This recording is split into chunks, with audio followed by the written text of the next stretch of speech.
बिस्मिल्लाहिर्रहमानिर्रहीम। अस्सलाम वालेकुम स्टूडेंट्स, उम्मीद है आप सब खैरियत से होंगे। आज हम करेंगे एक्सरसाइज 1.16 के question number 5, question number 6, question number 7 and question number 8 को। ओके जी, फिफ्थ क्वेश्चन है verify De Morgan laws if you, यानी कि यूनिवर्सल सेट आपको गिवन है, इज ए सेट गिवन है एंड बी सेट भी गिवन है। आपने वेरीफाई करना है डी मॉर्गन लॉज। अगर कहीं पर आपको इस तरह से गिवन हो कि डी मॉर्गन लॉज वेरीफाई करें, तो आपको पता होना चाहिए कि डी मॉर्गन लॉज बेसिकली होते क्या हैं। तो ये आपको गिवन नहीं होगी कि इस तरह से लॉज हैं, आपने इनको वेरीफाई करना है, आपने इनको खुद से याद रखना है। तो यहाँ पर आपकी बुक में डी मॉर्गन लॉज गिवन है। फर्स्ट लॉ है A union B whole complement is equal to A complement intersection B complement, यानी कि जब कॉम्प्लीमेंट होल कॉम्प्लीमेंट जब दोनों वैल्यूज़ पे अलग अलग अप्लाई होगा तो ये जो यूनियन है वो इंटरसेक्शन में चेंज हो जाएगा। इस तरह सेकंड लॉ में A intersection B whole complement है, तो जब ये कॉम्प्लीमेंट दोनों पे अलग अलग अप्लाई होगा तो ये इंटरसेक्शन यूनियन में कन्वर्ट हो जाएगा। तो ये बेसिकली आपके पास 2 डी मॉर्गन लॉज हैं, आपने इन्हें ज़बानी याद करना है, ठीक है। ओके जी, नेक्स्ट हमने क्या करना है, वेरीफाई करना है थ्रू वेन डायग्राम, यानी कि हमने डी मॉर्गन लॉज को प्रूफ करके वेरीफाई करके बाद में इसे वेन डायग्राम के थ्रू भी प्रूफ करना है। ओके, तो इनके सॉल्यूशन को देख लेते हैं। यहाँ पर आपको जो सेट गिवन है वो यू ए एंड बी इस फॉर्म की गिवन है। यूनिवर्सल सेट 1 से 15 तक है। ए सेट में ऑड नंबर्स हैं 1 से 13 तक एंड बी सेट में इवन नंबर्स हैं 2 से 14 तक, ठीक है, पॉजिटिव वाले सारे नंबर्स हैं। तो आपने बारी बारी ये जो डी मॉर्गन के दोनों लॉज हैं आपने इनको सेटिस्फाई करना है। तो हम क्या करते हैं, अभी फर्स्ट लॉ को सेटिस्फाई कर लेते हैं जो कि हमारे पास है A union B whole complement is equal to A complement intersection B complement. Okay, तो हम क्या करेंगे, इस साइड को हम कह देंगे ये लेफ़्ट हैंड साइड है। So left hand side is equal to A union B whole complement. तो इस कॉम्प्लीमेंट को फाइंड करने के लिए हम सबसे पहले ए यूनियन बी को फाइंड कर लेते हैं। तो हम यहाँ क्या करेंगे, ए यूनियन बी को पहले फाइंड कर लेंगे। एक की जगह हमने क्या करना है, ए सेट लिख लेना है 1 3 5 7 9 11 एंड 13। इसका हमने यूनियन फाइंड कर लेना है बी सेट के साथ जो कि 2 4 6 8 10 12 एंड 14 है, ठीक है।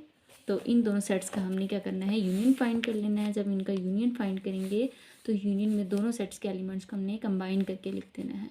तो ये सारे एलिमेंट्स जब कंबाइन हो जाएंगे तो 1 2 यानी 1 यहाँ से आ जाएगा, 2 यहाँ से, 3 यहाँ से आ जाएगा, 4 इस सेट से आ जाएगा, 4 अप टू सोन ये हमारे पास 14 तक सारे एलिमेंट्स आ जाएंगे, ठीक है, 13 एंड 14। तो ये 1 से 14 तक सारे एलिमेंट्स हमारे पास इस सेट में आ जाएंगे। ओके, तो अब हमने क्या करना है, ए यूनियन बी फाइंड कर लिया है। अब हमने क्या करना है, इसका कॉम्प्लीमेंट फाइंड करना है, यानी कि ए यूनियन बी का कॉम्प्लीमेंट फाइंड करना है। तो इसका मतलब है हमने इसको यूनिवर्सल सेट में से माइनस कर देना है, U minus A union B. जो ए यूनियन बी हमने फाइंड किया है इसको हम यू में से माइनस करेंगे तो हमारे पास A union B whole complement आ जाएगा। तो यहाँ पर हमें यूनिवर्सल सेट जो गिवन है वो 1 2 3 अप टू सोन 15, यानी कि 1 से 15 तक सारे एलिमेंट्स ये यूनिवर्सल सेट गिवन है। एंड ए यूनियन बी हम ऑलरेडी फाइंड कर चुके हैं जो कि 1 2 3 अप टू सोन 14 तक। तो अब हमने क्या करना है, यूनिवर्सल सेट में से इस सेट को माइनस कर देना है। तो देखें ये 1 से 15 तक एलिमेंट्स हैं और ये 1 से 14 तक हैं। तो आपने इस सारे सेट में से इस सारी वैल्यूज़ को माइनस कर देना है। तो 1 से 14 तक एलिमेंट्स यहाँ पर भी हैं और यहाँ पर भी हैं। तो 1 से लेकर 14 तक इसके सारे एलिमेंट्स यहाँ से कट जाएंगे, माइनस हो जाएंगे। तो क्या बच जाएगा हमारे पास, जस्ट 15 बच जाएगा, ठीक है। 1 से 14 तक के एलिमेंट्स यहाँ भी हैं और यहाँ पर भी हैं, तो वो तो माइनस हो जाएंगे, बाकी रह जाएगा पीछे 15। तो ये हमारे पास A union B whole complement हमारे पास 15 आ जाएगा। अब हम फाइंड कर लेते हैं A complement right hand side जो कि A complement intersection B complement है, इसको फाइंड कर लेंगे। ओके जी, तो हम राइट हैंड साइड लिख लेते हैं which is A complement intersection B complement. तो हम बारी बारी क्या करेंगे, ए कॉम्प्लीमेंट भी फाइंड कर लेंगे, बी कॉम्प्लीमेंट भी फाइंड कर लेंगे एंड इन दोनों का बाद भी हमने इंटरसेक्शन ले लेना है। सो ए कॉम्प्लीमेंट का मतलब है यूनिवर्सल सेट में से ए को माइनस कर देना। यूनिवर्सल सेट हमें गिवन है 1 से 15 तक, तो यूनिवर्सल सेट की जगह इसकी वैल्यूज़ लिख लेंगे 1 2 3 अप टू सोन 15। यू सेट आ जाएगा एंड इसको माइनस कर देना है हमने ए से जो कि 1 3 5 7, 9, 11 एंड 13 है, ठीक है। ये सारी ओड वैल्यूज़।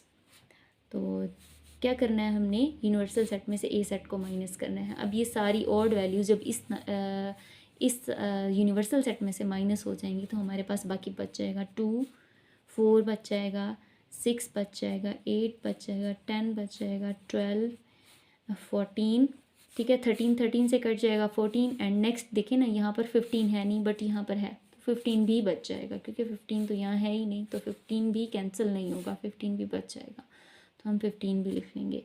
तो ये हमारे पास बेसिकली ए कॉम्प्लीमेंट आ जाएगा। नेक्स्ट हम फाइंड कर लेते हैं बी कॉम्प्लीमेंट। बी कॉम्प्लीमेंट भी हम यू माइनस बी करके फाइंड करेंगे, यानी कि यूनिवर्सल सेट में से बी को माइनस कर देंगे। तो यूनिवर्सल सेट लिख लेते हैं 1, 2, 3 अप टू 15। ये यूनिवर्सल सेट हमें गिवन था, इसको हमने माइनस कर देना है बी सेट के साथ, जो कि 2, 4, 6, 8, 10, 12 एंड 14 है, यानी कि इवन नंबर्स का सेट है 2 to 14 तक। तो हमने क्या करना है, इस सेट की सारी वैल्यूज़ में से इन सारी वैल्यूज़ को माइनस कर देना है। तो सारे इवन नंबर्स जब माइनस हो जाएंगे तो हमारे पास बच जाएगा 1, 3, 5, 7, 9, 11, 13 एंड नेक्स्ट यहाँ पर हमारे पास बच जाएगा 15, क्योंकि यहाँ पर 15 नहीं है और यहाँ पर 15 एक एक्स्ट्रा है, तो हमारे पास 15 भी बच जाएगा। ओके जी, तो अब हमारे पास ए कॉम्प्लीमेंट भी आ गया है एंड बी कॉम्प्लीमेंट भी आ गया है, दोनों के आंसर्स आ गए हैं। अब हमने क्या करना है, ए कॉम्प्लीमेंट का इंटरसेक्शन फाइंड करना है बी कॉम्प्लीमेंट के साथ। तो हम क्या करते हैं, A complement intersection B complement find कर लेते हैं। 1 by 1 इन दोनों सेट्स की वैल्यूज़ लिख लेंगे। 2, 4, 6, 8, 10, 12, 14 एंड 15। ये हमारे पास ए कॉम्प्लीमेंट का सेट आ गया है। इसका इंटरसेक्शन हमने फाइंड करना है बी कॉम्प्लीमेंट के साथ, विच इज़ 1, 3, 5, 7, 9, 11, 13 एंड 15। जब हम इन दोनों का इंटरसेक्शन फाइंड करेंगे तो इंटरसेक्शन में कॉमन एलिमेंट्स आते हैं, तो दोनों सेट में सिर्फ एक ही कॉमन एलिमेंट है जो कि हमारे पास 15 है, तो यहाँ पर हमारे पास सिर्फ 15 ही कॉमन आ जाएगा, ठीक है। यहाँ पर आप देख सकते हो कि दोनों सेट में कोई भी और एलिमेंट कॉमन नहीं है सिवाय 15 के। तो यहाँ पर हमारे पास ए इंटरसेक्शन बी, इसका भी आंसर 15 आ गया है, यानी कि हमारे पास राइट हैंड साइड का भी आंसर 15 आ गया है एंड लेफ़्ट हैंड साइड इसका भी आंसर हमारे पास 15 आ गया था। तो यहाँ से हम देख के कह सकते हैं कि A union B whole complement बराबर हो गया है A complement intersection B complement के, ठीक है। तो यहाँ पर आप लिख दें hence proved A union B whole complement, इसका answer A complement intersection B complement के इक्वल था, तो हम लिख देंगे hence prove these two values are equal. अब हमने इसको शो करना है थ्रू वेन डायग्राम, तो हम इसकी डायग्राम ड्रॉ कर लेते हैं। ओके जी, तो हमने इन दोनों की डायग्राम ड्रॉ कर ली है, A union B whole complement की भी and A complement intersection B complement की भी। यहाँ पर आप देखिए हमने इसकी डायग्राम किस तरह ड्रॉ की है। बेटा यहाँ पर जो आपको A and B set given है, इनमें कोई भी एलिमेंट आपस में कॉमन नहीं है, यानी कि ये बिल्कुल डिसजॉइंट किस्म के सेट हैं, कोई भी इनमें एलिमेंट ऐसा नहीं है जो कॉमन हो। तो यहाँ पर आपने ए एंड बी सेट के लिए जो सर्कल्स बनाने हैं वो सेपरेट बनाने हैं, डिसजॉइंट बनाने हैं, ओवरलैपिंग नहीं करनी इन दोनों सर्कल्स की। तो आपने ए एंड बी के लिए सर्कल बना लिए एंड ये जो ट्रायंगल होता है बेसिकली आपके पास यूनिवर्सल सेट होता है। अब आपने क्या करना है, इस ए सेट के अंदर ए के एलिमेंट्स, बी सेट के अंदर बी के एलिमेंट्स एंड बाकी जो बचेंगे वो यूनिवर्सल सेट में आ जाएंगे, क्योंकि यूनिवर्सल सेट आपके पास 1 से लेकर 15 तक है। ए सेट में 1 से 13 तक ऑड नंबर आ रहे हैं एंड बी सेट में 2 से 14 तक इवन नंबर्स आ रहे हैं। तो बाकी जो एलिमेंट्स बच जाएंगे वो जाहिर है यूनिवर्सल सेट में आ जाएंगे। तो यहाँ पर हम देख लेते हैं ए सेट के एलिमेंट्स ए सेट में लिख लेते हैं। तो ए सेट के एलिमेंट्स हमारे पास ऑड नंबर थे जो कि 1, 3, 5, 7, 9, 11, 13, ठीक है। ये हमारे पास ए सेट के एलिमेंट्स हैं। बी सेट के एलिमेंट्स बी सेट में लिख लेते हैं जो कि 2, 4, 6, 8, 10, 12 एंड 14 है। अब देखें यूनिवर्सल सेट में 1 से लेकर 14 तक सारे एलिमेंट्स ए एंड बी के थ्रू आ गए हैं।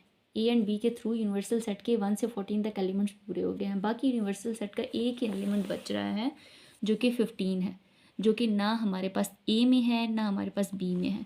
तो इस 15 को हम यूनिवर्सल सेट में यहाँ पर इस ट्रायंगल के अंदर लिख लेंगे, सॉरी इस रेक्टेंगल के अंदर लिख लेंगे। तो ये हमारे पास डायग्राम कंप्लीट हो गई है। अब हमने क्या करना है, हमने देखना है कि हमारे पास ये जो A union B whole complement है इसका आंसर क्या आ गया था। इसका आंसर हमारे पास सिर्फ 15 आ गया था।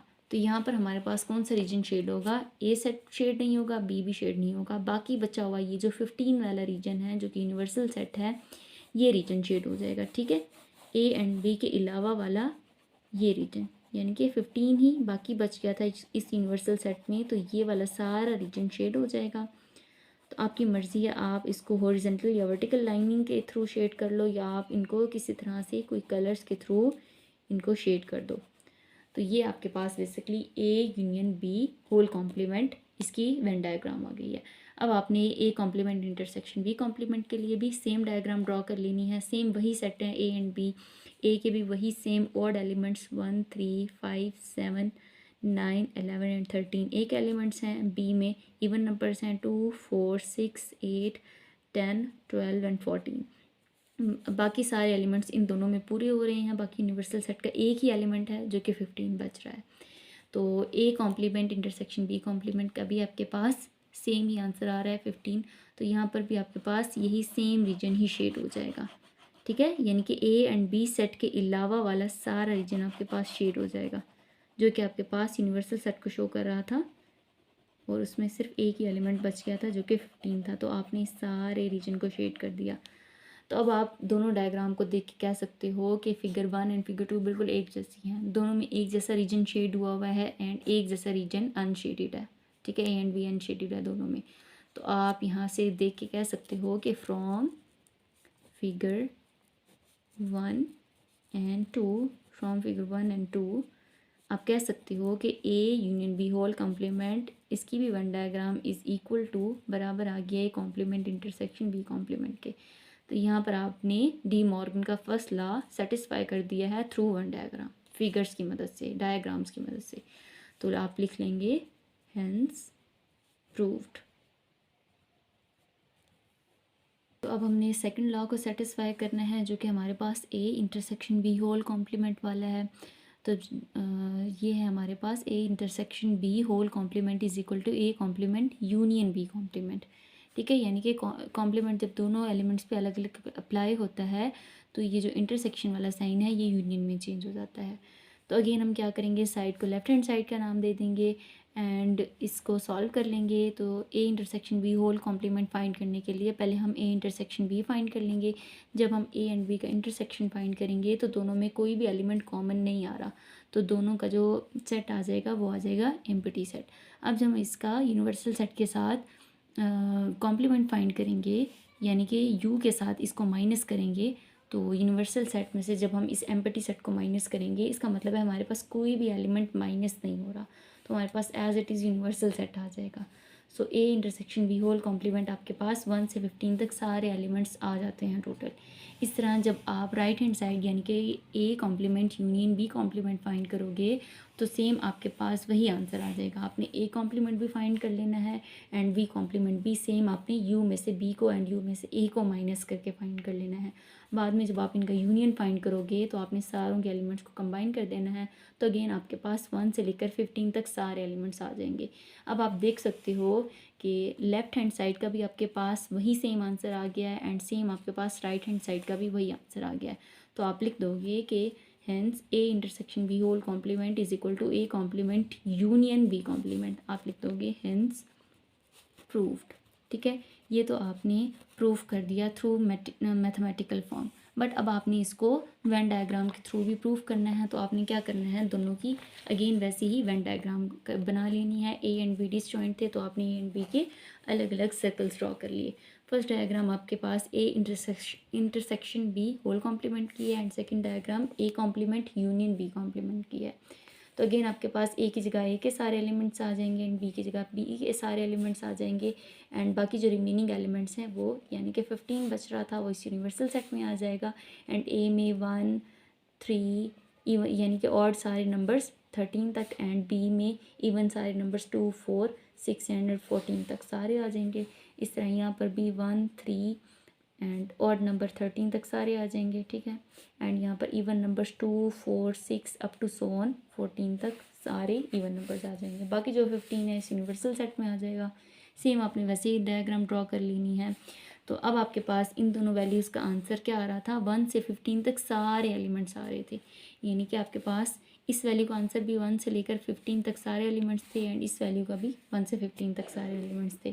तो यहाँ पर जो हमारे पास रीजन ड्रॉ होगा ये हमारे पास सारा ही रेक्टेंगल ड्रॉ ये हो जाएगा, ठीक है, शेड हो जाएगा, क्योंकि ए सेट के भी सारे एलिमेंट्स हैं, बी के भी एलिमेंट हैं एंड 15 भी इंक्लूड है।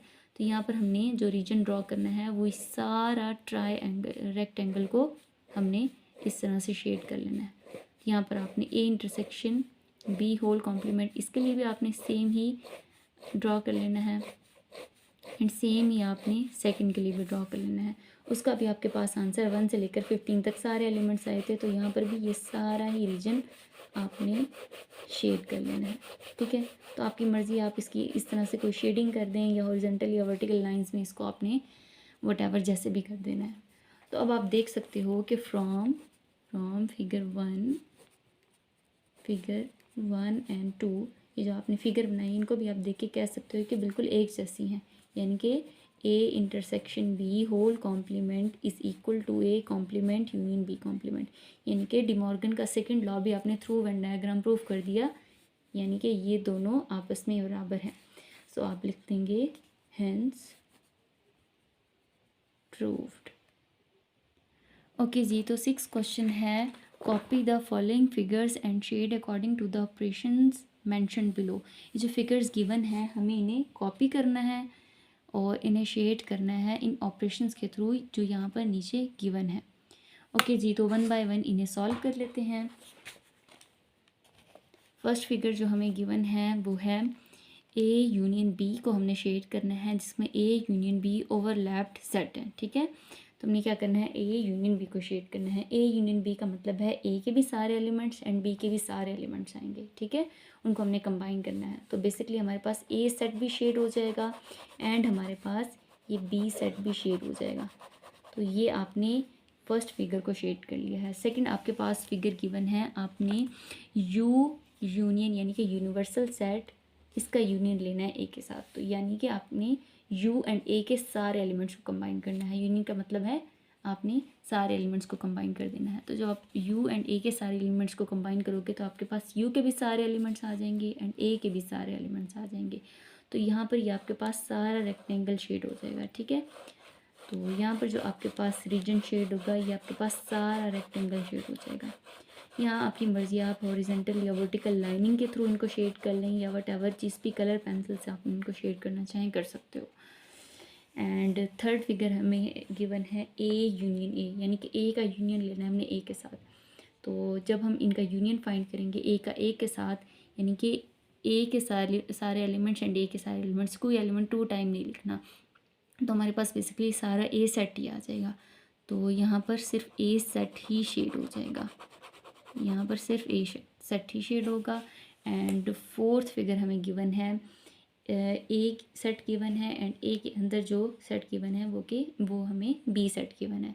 इसका मतलब है कि बी सेट जो है वो ए का सबसेट है, यानी कि बी के सारे एलिमेंट्स ए में ऑलरेडी मौजूद हैं। ओके, तो यहाँ पर हमने ए इंटरसेक्शन बी को शेड करना है, यानी कि ए और बी के common elements, A and B के common elements set B shade होगा, यानी कि बी ए का सबसेट है। इसका मतलब है कि बी के सारे एलिमेंट्स ऑलरेडी ए में भी मौजूद हैं, तो इन दोनों के कॉमन एलिमेंट्स सेट बी होगा, यानी कि यहाँ पर जो हमने शेड करना है वो सेट बी को शेड करना है। ओके, तो फिफ्थ फिगर हमें गिवन है यू यूनिवर्सल सेट, इसका इंटरसेक्शन हम ले लेना है ए के साथ। तो यू का जब हम ए के साथ इंटरसेक्शन लेंगे तो इसका मतलब है हमने यू एंड ए के कॉमन एलिमेंट्स लिखने हैं। तो यू एंड ए के कॉमन एलिमेंट सेट ए में, जाहिर है यू के अंदर ही सेट ए मौजूद है, तो इसमें भी सेट ए ही शेड हो जाएगा क्योंकि इसके कॉमन एलिमेंट सेट ए ही होगा।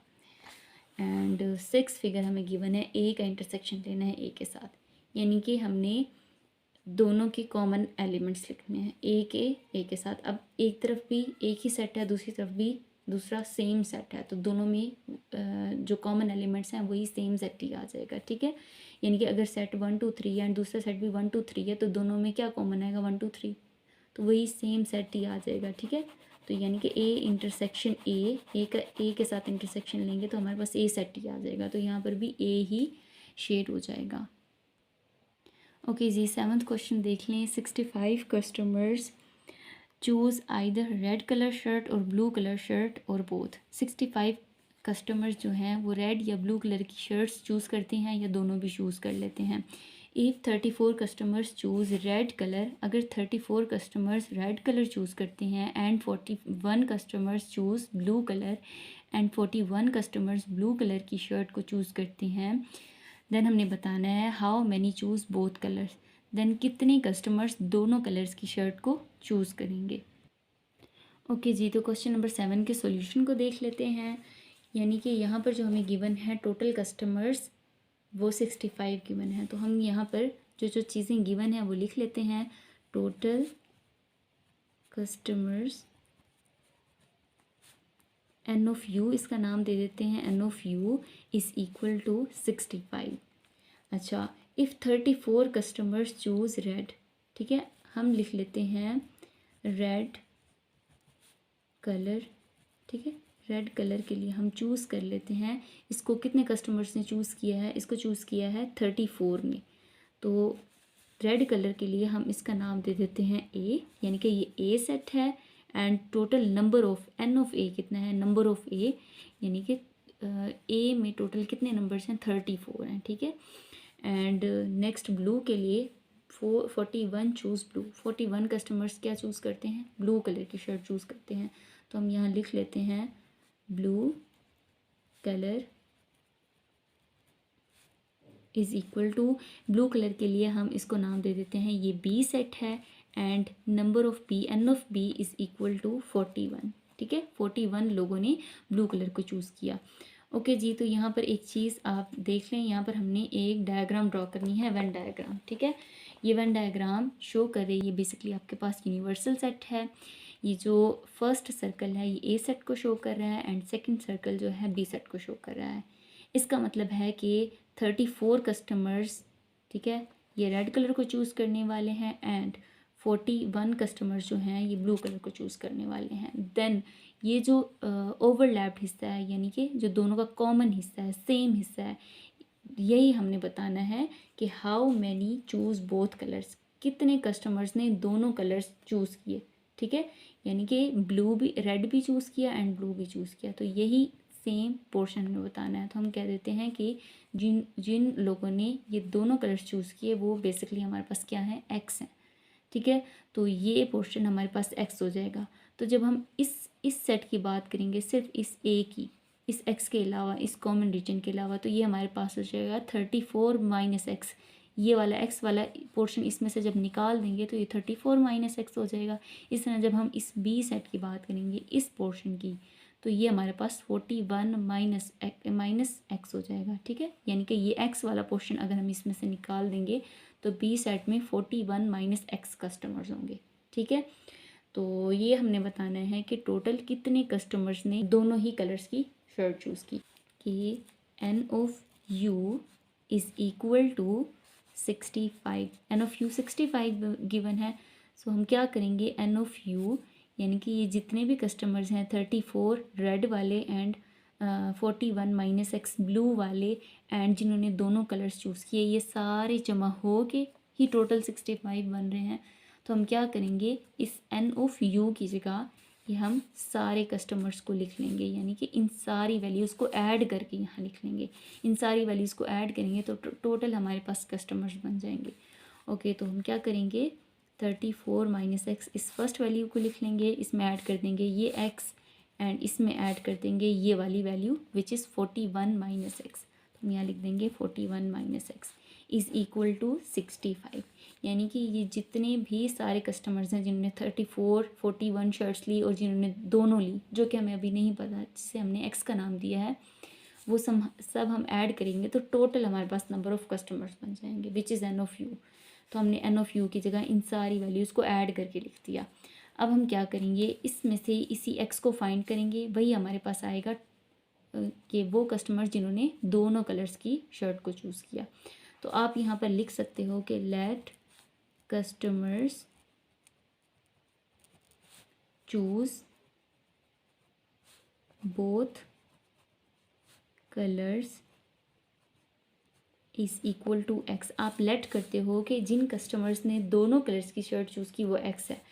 देन अब आप क्या करेंगे, जब आपने इन वैल्यूज़ को ऐड किया, अब देखें ये प्लस वाला एक्स एंड ये माइनस वाला एक्स आपस में कैंसिल हो गया, तो आपके पास यहाँ 34 प्लस 41 बच गया। 34 को आपने 41 में ऐड कर दिया तो यहाँ पर आपके पास 75 आ गया, एंड माइनस वाला एक्स एज इट इज़ आ गया एंड इज़ इक्वल टू 65। अब आप क्या करेंगे, ये एक्स जो है आपके पास नेगेटिव का है, आपने इसको इज इक्वल टू के दूसरी तरफ ले जाना है, ये आपके पास पॉजिटिव एक्स हो जाएगा। एंड ये 65 जब आप इक्वल के इस साइड पे ले आओगे तो ये आपके पास माइनस का 65 हो जाएगा, एंड ये वाला 75 अभी आपने एज इट इज़ लिख देना है। अब आपने 75 में से 65 को माइनस करना है, आपके पास 10 आ जाएगा। सो यहाँ पर आपके पास x का आंसर क्या आ गया 10। x को आप यहाँ ले आओ एंड 10 को आप दूसरी साइड पे ले जाओ, तो यानी कि total number of customers who choose both colours जो कि आपने लेट किया था x है वो आपके पास 10 आ गए हैं। यानी कि 10 लोग ऐसे हैं जिन्होंने दोनों रंग की शर्ट्स को चूज़ किया है, रेड भी चूज़ की या ब्लू भी। So this is your answer, x is equal to 10। So आप लिख लेंगे total number of customers who choose both colors are 10। ठीक है, 10 लोग ऐसे हैं जिन्होंने दोनों रंग की शर्ट्स को चूज़ किया है। क्वेश्चन नंबर 8 है, in a class of 50 students 22 students have pencil, 32 students have pen and 8 have both. यानी कि 50 आपके पास टोटल स्टूडेंट्स हैं, 22 के पास पेंसिल है, 32 के पास पेन है एंड 8 स्टूडेंट्स ऐसे हैं जिनके पास दोनों हैं, यानी पेंसिल भी है पेन भी।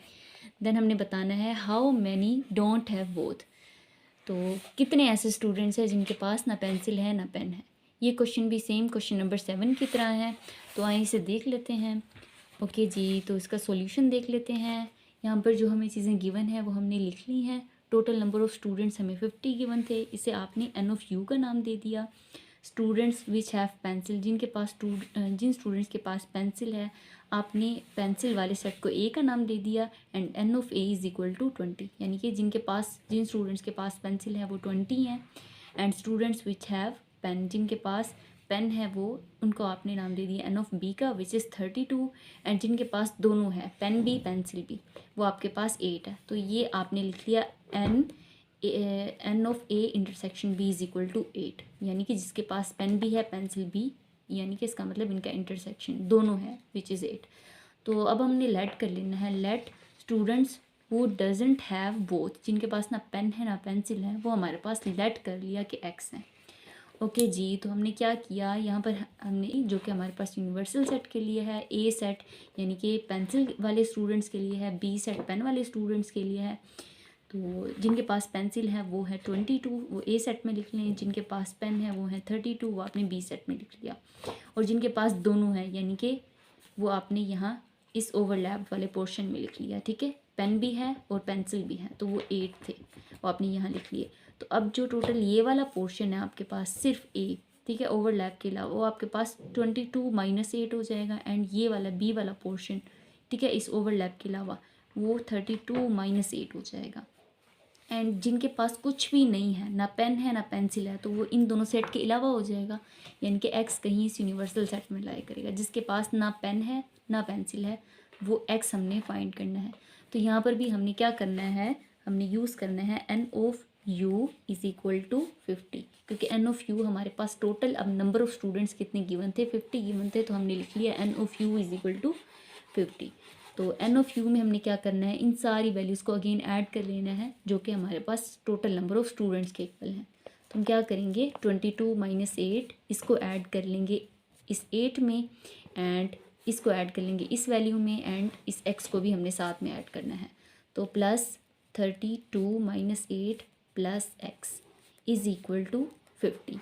अब आपने क्या करना है, प्लस 8 और माइनस 8 को कैंसिल कर देना है, एंड आपने 32 एंड इस 22 को ऐड कर लेना है। 32 + 22 आपके पास हो जाएंगे 54 एंड माइनस वाला 8 आपने एज इट इज़ लिख दिया plus x as it is equal to 50। अब आपने क्या करना है, इस 54 में से माइनस कर देना है 8 को, तो आपके पास आ जाएगा 46 plus x is equal to 50। अब आपने क्या करना है, इस 46 को इज इक्वल टू के दूसरी साइड पे ले जाना है। 50 माइनस 46, 50 में से जब आप 46 माइनस करोगे तो आपके पास आ जाएगा 4। यानी कि 4 स्टूडेंट्स ऐसे हैं जिनके पास ना पेन है ना पेंसिल, क्योंकि हमने यहाँ लेट किया था कि let students who doesn't have both, जिसके पास ना पेन है ना पेंसिल है वो एक्स है। तो वो एक्स हमने फाइंड कर लिया, वो एक्स हमने फाइंड कर लिया 4। यानी कि जिन स्टूडेंट्स के पास ना पेन है ना पेंसिल है वो हमारे पास 4 आ गए हैं। ओके जी, तो आज हमने किया है एक्सरसाइज 1.16 के क्वेश्चन नंबर 5, 6, 7। उम्मीद है आपको वीडियो पसंद आई होगी। वीडियो पसंद आई हो तो अपने दोस्तों के साथ शेयर करें, मेरे चैनल को सब्सक्राइब करें। ओके जी, अल्लाह हाफिज़।